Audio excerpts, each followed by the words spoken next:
So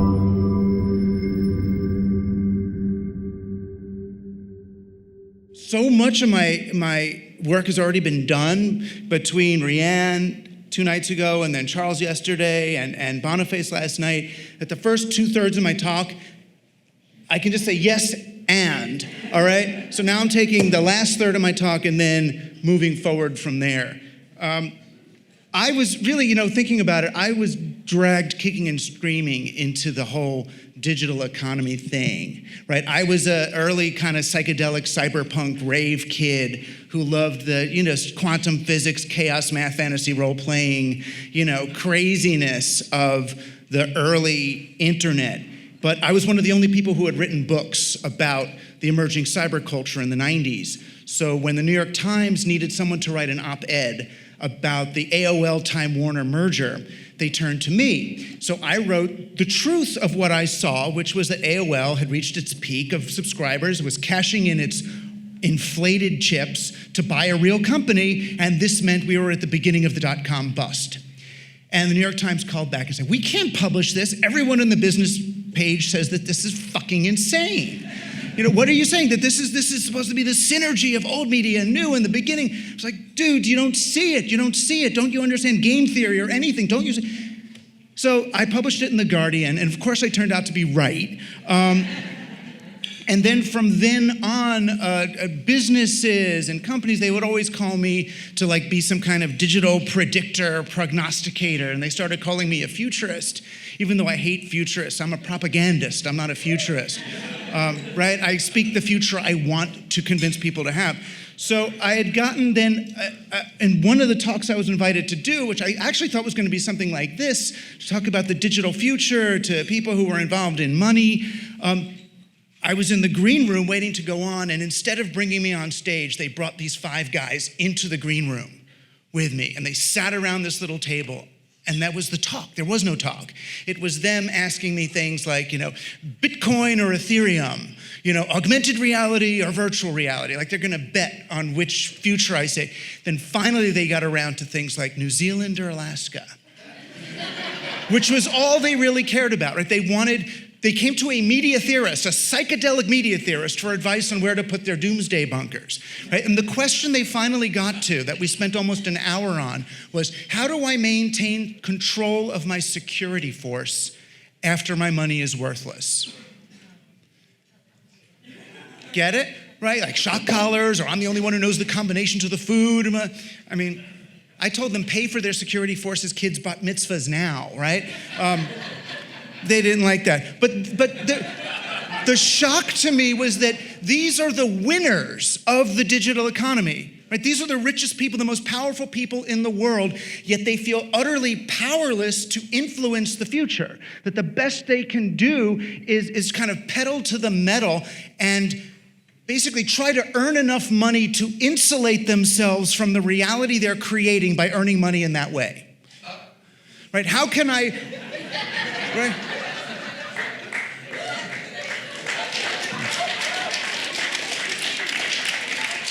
So what I wanted to figure out was how had the digital future, which was about the wildest possibilities of the human imagination, become about survival and separation. And what I realized was that the wonderful open peer-to-peer possibility really was surrendered to the agenda of Wired magazine. There was a problem. There was a few problems with the internet. The biggest problem was in 1994 they found out the average internet-connected home was watching 9 hours less commercial television a week.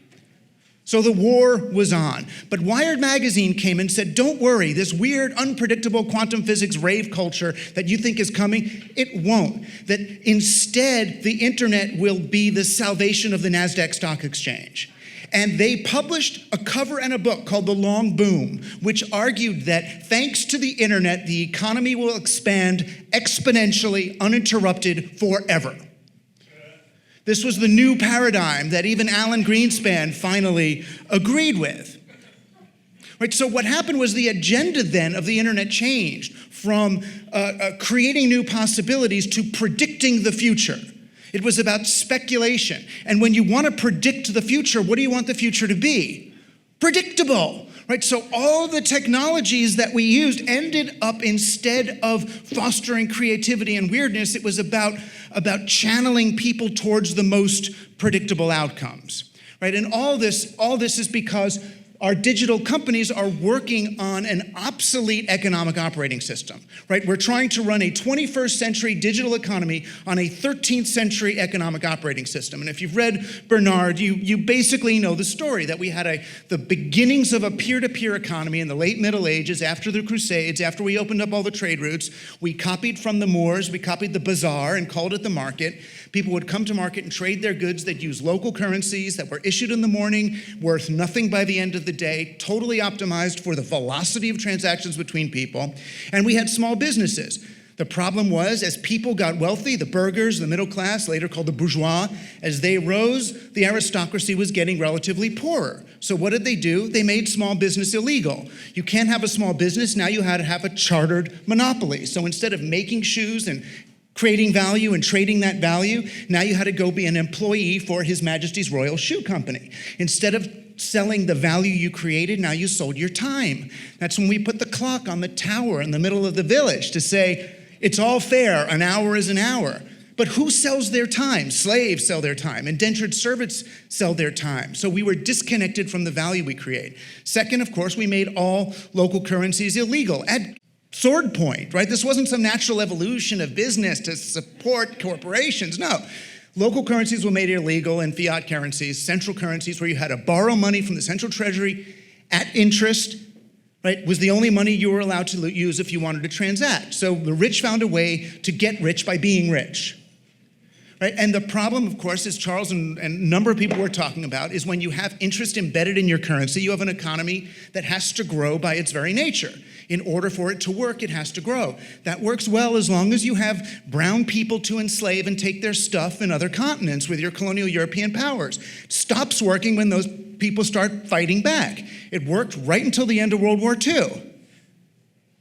And then what happened? Vannevar Bush writes this great essay, which is basically a letter to Eisenhower saying, all these technologies that we developed for war, all that crypto and stuff, we can actually use it to increase the surface area on the market. Even though there's no more physical territory to colonize, now we can colonize human memory, human attention, human awareness.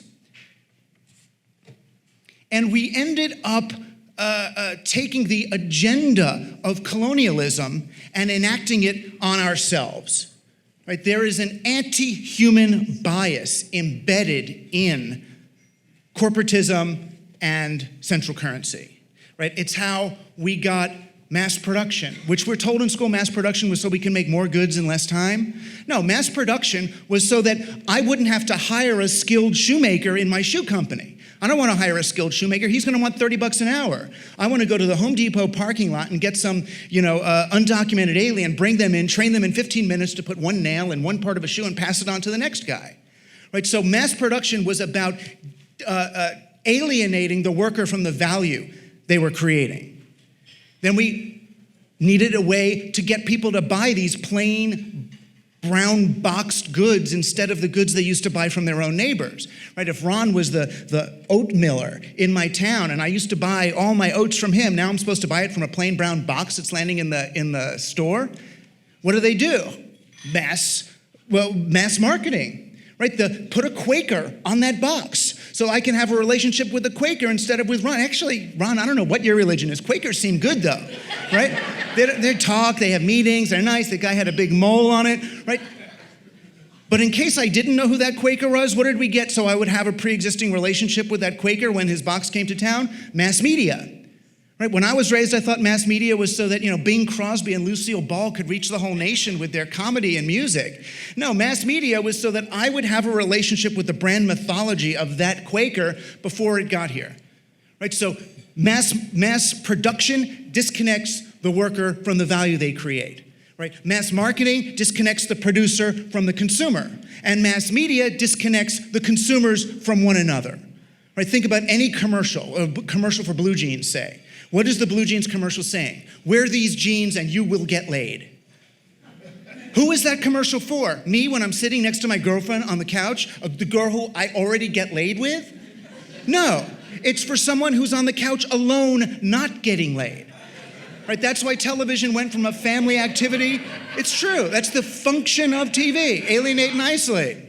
So that we need products to stand in for those human relationships.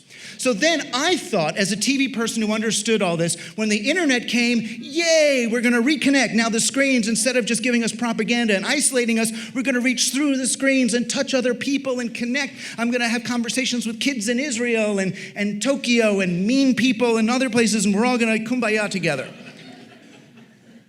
But no, instead what we did was we enacted the sort of Vannevar Bush through wired capitalist reification, or we doubled down on extractive corporate capitalism, right? We started to call the internet an attention economy. It's a really awful thing. An attention economy was measured. You remember the metric for the attention economy was eyeball hours.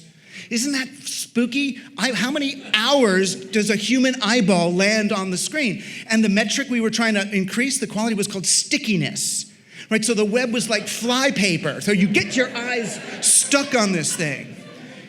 Right, and we have a lab at Stanford. One of the most popular labs is called Captology, right? And he means well, right? BJ Fogg runs it, and you're a computer scientist or developer, you go through Captology where you learn how do we take the algorithms from slot machines and embed them in people's news feeds in order to addict them to media.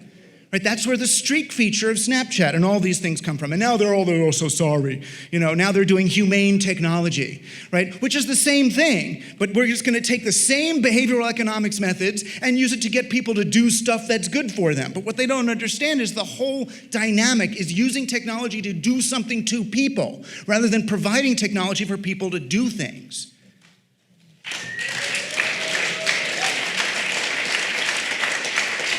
People mean to connect with one another through the internet, but you can't actually connect to other people through the internet. You cannot connect to other people. You can connect to other people's data, but not to other people. Even if you're using Skype, say. When you're using Skype and you talk to another person and they agree with you, and you click off, your body doesn't know they agreed with you. Why? Because no matter how good the resolution is, you can't see their pupils are getting bigger or smaller as you speak. You can't see the micromotions of their head, the flushing of their face. You can't sync up your breathing, so you can't establish rapport. So the mirror neurons never fire. The oxytocin doesn't go through your bloodstream. You hear the words, they agreed with you, but your body says, but did they agree with me? And then what happens? Do you know intrinsically, instinctually, oh, that's because I'm using a digital medium that doesn't provide that fidelity? No. What you think instinctually is, I don't trust that person. They say they're agreeing with me, but I don't really feel it. So we engender distrust. And then that feeds back into all the people who say, oh, well, human beings are the problem and technology is the solution because people can't be trusted. The more we use this stuff, the less we engage, the less rapport we have with other people, the more we want to make technologies that then manipulate other people. So we end up with Facebook. Right, which pretends it's a social medium, but what is Facebook? Facebook is a platform that uses your past data to put you in a statistical bucket and then try to get you to behave more true to that statistic. Right, so if they know with 80% accuracy that you're gonna go on a diet in the next 2 months, what's gonna happen? Your news feed's gonna start to have articles about, oh, look at this fat person that died. Look what happens when you have too much cholesterol in your blood, right? Now, what are they doing? Are they trying to sell me the products of a particular sponsor? No. What they're trying to do is to get that 80% accuracy up to 90% or 95% by acting on the 20% of misbehaviors, the 20% of humans who were going to engage in some unique, anomalous, strange, creative alternative outcome. Get those 20 down to 10 or down to 5 to make what? To make the population more predictable. But what happens when you take the 20%, your Pareto principle, 20% of creative people and whittle them down? You end up with less new outcomes, less new strategies. It's the exact opposite strategy of a world trying to come up with solutions to climate change. What we're doing with our technology is auto-tuning humanity. That's what we're doing. I mean, what would happen to James Brown today? What is it when he's reaching up to a note or coming down in over a note? That is what I call soul, right? Soul. There's no place for soul. What does the computer consider soul? Noise. Noise. How do they try to make an AI look more human? They add randomness to it. They have it do some random things so it looks more human. To the digital media environment, humanity is randomness, is noise. Whereas I'm concerned that soul, that's the signal. That's all we've got. That's the actual weird, squishy human place. That's what makes us different from the algorithms. We're never going to be as quantized as a program because we've got this other weird David Lynchy, unresolved, ambiguous thing going on, right? But so when we talk about nature and women as externalities, that's what they mean. Nature and women, they're weird, they're wet, they're confusing, they're alive, they're unpredictable. Just auto-tune them. Right? So technology, the idea that we're going to somehow solve these problems with technology is, it could be well-meaning, but it's misinformed. Right? It's because of the stories we tell ourselves about technology, like the Jefferson and the dumbwaiter. I was told that the dumbwaiter was there so that the slaves wouldn't have to carry all the food up the stairs. No, the dumbwaiter was there so Thomas Jefferson and his dinner guests wouldn't have to see the slaves that were bringing up all the food. It was to turn it into a kind of a Star Trek replicator that magically food appears. It was to externalize the pain and suffering that went into what we do. So we externalize the harm. And no matter how well-meaning a new developer is when they come into this system, they can't help but adopt this paradigm. I remember when I saw my friend Evan Williams, founder of Twitter, on the cover of the Wall Street Journal with the number 4.3 billion under his face, which was how much he made the morning of the IPO. And part of me thought, oh, cool, I have a billionaire friend. But the other part of me thought, oh my God, this guy is fucked, right? They gave him $4.3 billion, so you can't run Twitter anymore. You're going to have to pivot this company towards something else. When Twitter was making $2 billion a year off a 140-character messaging app, Wall Street said it was an abject failure. Why? Because it stopped around $2 billion. Can you imagine calling your grandma saying, I make about $2 billion a year, but it's a failure, right? Off a messaging app, for God's sake. That should be good. You should be able to stop there and say, $2 billion a year is a good, sustainable future for this app. But no, we had to pivot. So now we're in this world where we're allowed to solve any problem we want with technology as long as we also, as a side effect, make a couple of $1 billion in the process. Right? So we surrender everything to that. Even, the humane technology or wellness. Wellness is an industry, right? Well, when you do wellness as an industry, you're not going to lead to wellness, right? Your investors are going to say, that's a great wellness idea. Now, how do we pivot that to something that also extracts all their data and makes them buy these things? And the problem is, it always fails, right? Because you can't keep growing forever. Eventually, even the biggest growing company turns into something else. They turn into a bank. Google became Alphabet, which is a bank. It's a holding company. It's the Jack Welch model. When he found out that I make less money making and selling a washing machine to someone than I do lending them the money they need to buy the washing machine. So fuck it, let's sell all the productive industries of GE and let's become a bank, which worked really well until around 2007, and they weren't really a bank, so oops. But it almost always fails, and even the well-meaning people who do it, they take all this money and they say, oh, well, now that I have $99 billion, I'm going to give back 99% of it. Right? So you've taken all this money out of the economy. I'm just going to shove it in where I think it goes. And then I'm the libertarian here who thinks that I can somehow centrally plan. I'm going to, like Gates Foundation, God bless them, they mean well, but I mean, we all know the stories, right? I mean, Boniface was basically talking about this last night. So what does Gates Foundation do? Oh, we want to solve malaria, And on our computers, we figured out that malaria is coming from mosquitoes. Oh, and we can get rid of mosquitoes by putting mosquito nets on. So we're going to send mosquito nets to everybody in Africa, right? They send mosquito nets, and they have little anti-mosquito repellents off on there or whatever. People look at the nets, and they think, shit, we could use this for fishing. So they go in, they start fishing with the mosquito nets. They poisoned the water. They killed all the fish. Oops. Right? So you can't just put it back in. It's way better not to take all the money out of circulation in the first place. But what's happened is we're not allowed to do that. Why? Because once you take the money, it's basically like a bar or restaurant taking money from the mob. Right? You're your business is no longer itself. Your business is the medium, not the message. It's the ground, not the figure. Your business is serving the bank, not the bank serving the business. And the odd thing is this, so the company becomes the medium, just like human beings have become the medium for digital companies. Companies are the medium for the banks. But banks have become the medium for extractive digital abstract finance. Right? The New York Stock Exchange was purchased by its own derivatives exchange. Do you understand what that means? The stock market, which is already an abstraction of the market, which is already an abstraction of a gift economy, has been consumed by its own abstraction. Right? Finance has colonized itself. This is why, it's funny. This is why I think we need not another revolution, digital disruption. What we need instead is a renaissance. A renaissance is a rebirth of old ideas in a new context. What we get, it's funny, Marshall McLuhan said digital would retrieve the medieval.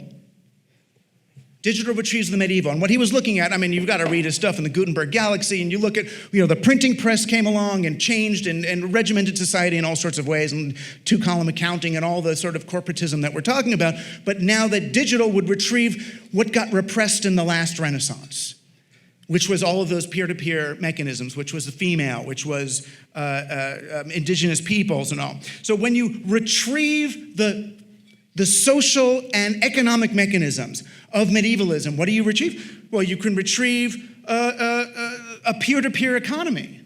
It was the Catholic popes that came up with something called distributism.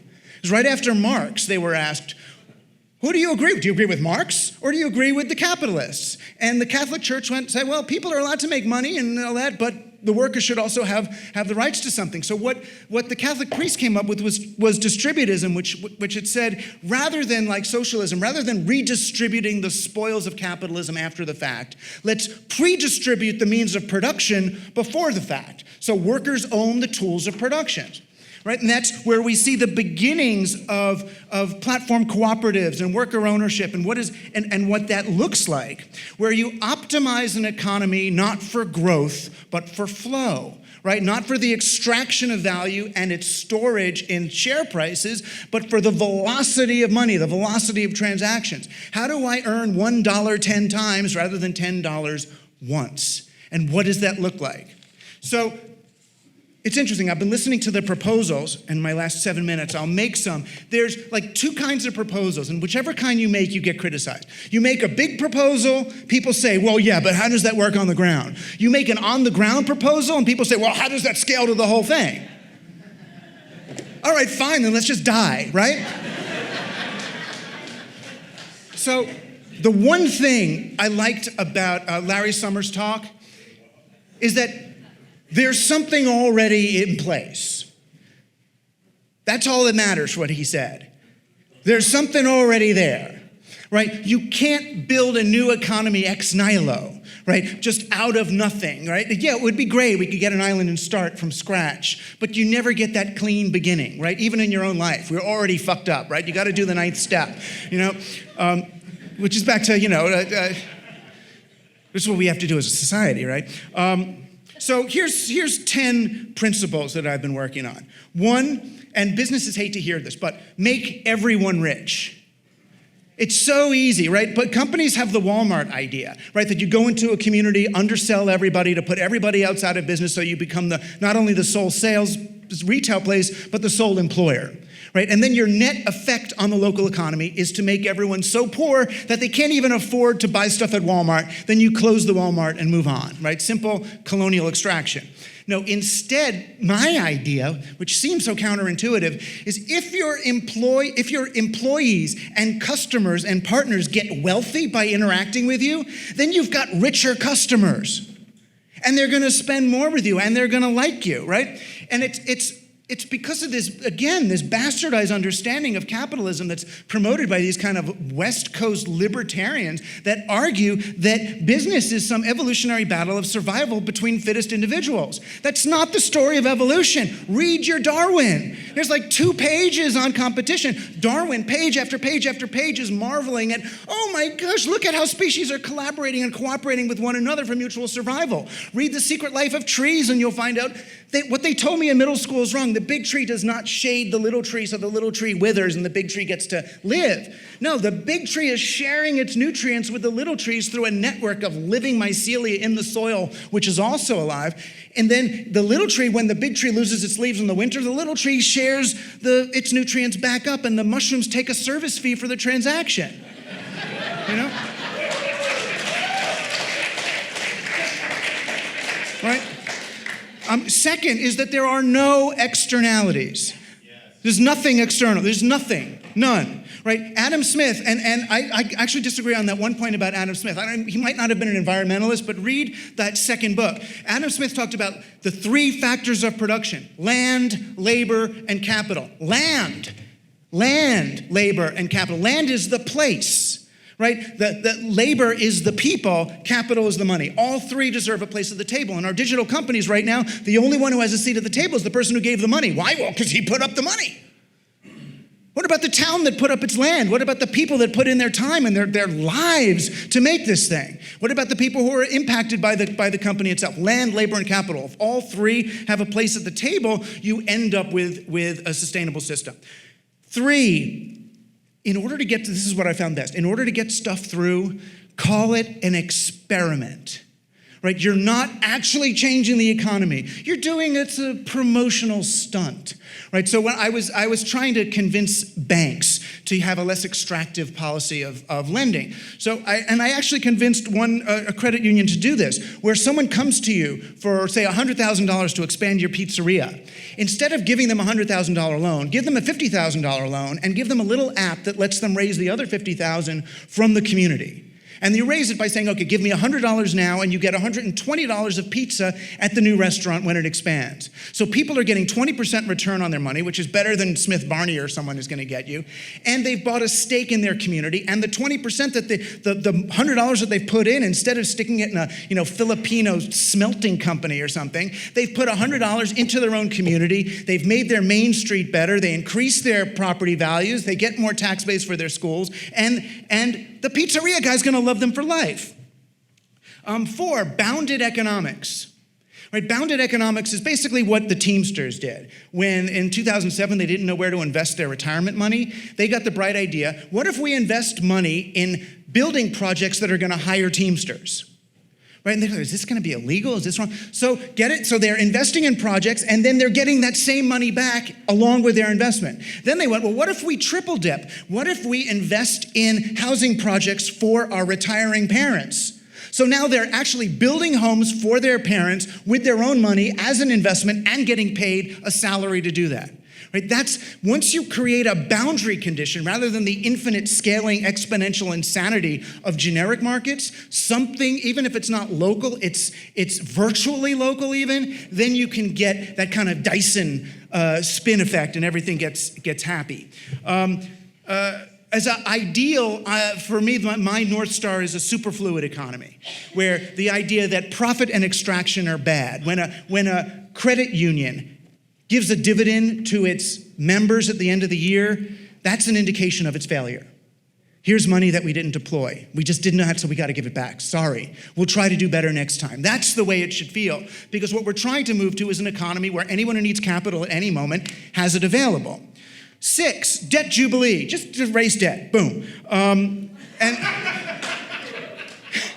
Exactly, but it's like, whee, what the hell? I love Astra Taylor's work, where you basically, on pennies on the dollar, you buy distressed debt from those evil little debt companies. And they're like, wait a minute, you can't just erase that debt. Well, we just bought it, so we can, fuck you. And along that same token, I would say, UBI. I'm warming back up to UBI. I loved UBI originally. I wrote a whole chapter on it in Throwing Rocks at the Google Bus, and then I went to Uber. And I was talking about the economy, and then they said, oh yeah, well what about UBI? As if UBI let us keep paying people below minimum wage. And I was like, oh, well, maybe there's some problems. But a basic income is like, duh, right? We're tearing down houses in California. We're burning food every week. We have more stuff. The only reason people can't have the stuff is because they don't have jobs. So jobs are no longer to get work done. Jobs are to justify your piece of the economic pie. And that's an ass backwardsness. And it's because of corporatism and medieval times and our understanding that employment is the only path. Family businesses, that's number 8 for me. Follow family business. Family businesses have better metrics along every single metric than shareholder-owned businesses. The only place that family businesses lag is during boom times, they don't grow as fast. But as far as I'm concerned, that's a good thing. And why do family businesses work that way? It's because people who run family businesses are not thinking, how much money can I extract from this business to give to my grandchildren? They're thinking, how can I create a business that my grandchildren will want to work in? Right? And they're thinking, my kids are going to school with the employees, so I've got to be nice to these people or they're going to beat up my kids. Right? 9 platform cooperatives, we know what they are, and they're I believe, the future of entrepreneurial work. Blockchain, sure, but the blockchain, and I like your stuff, art stuff on this. I mean, blockchain, the whole idea is that blockchains are a way to make currency, currency, as he says, a way of seeing the currents. There's a way of making things transparent. I'm not into getting everything on the ledger. Jaron Lanier has a very well-meaning idea that we can, now that we have a blockchain and technology and sensors, we could put every single human activity of value and get it on the ledger somehow. We can record all this data that you're giving out so that you get paid for it. But as I see it, it leads to a reality where, like, if I get out of bed on the left side rather than the right side today, that data is valuable to the Serta mattress company who's looking to track how people get in and out of bed. And then I can think, well, could I maximize my data production by getting out right then left and right then left and changing that pattern in order to keep getting, what is that, right? As I see it, the object of the game is to get as much human activity as we can off the ledger, to stop understanding everything as monetary, as data. All right, so there's 10 things. And what's the alternative? Is exponential growth and death. Right? Nothing in nature grows exponentially except cancer, which kills its host. Right? We can't do that. It's not viable. It's not real. It's bad. Right? And I got in as a digital person, I get in arguments with the singularity people all the time. Right? And I was on a panel with a really famous singularity person who was talking about how human beings have to accept our inevitable extinction. Right, that we are obsolete and we should pass the evolutionary torch to our silicon successors. And I said, no, but human beings are special. We can appreciate ambiguity. We can experience awe. We can be in the liminal spaces between things. We deserve a place in the digital future. And he said, oh, Rushkoff, you're just saying that because you're a human, right? As if it's hubris. And that's when I went, fine, I'm on team human. Guilty as charged, right? And the argument that I make now with team human is, human beings are not the medium. We're not the noise. We are the signal. We are the message. And a digital environment doesn't have to be so repressive. What is digital? These are the digits. This is digital. Right? Digital means that human beings can get their hands back on things, that we can become reconnected with the value that we create. Human beings still have the home field advantage on planet Earth. We do. The algorithms, they might own the internet, but we own this. The corporations may own that abstract economic sphere, but we own this. We have that advantage over computers and over capitalism. So my message is that it's time to stop using technology to optimize human beings for an obsolete economy and to start using our digital sensibility to optimize the market for humans. Okay, thanks.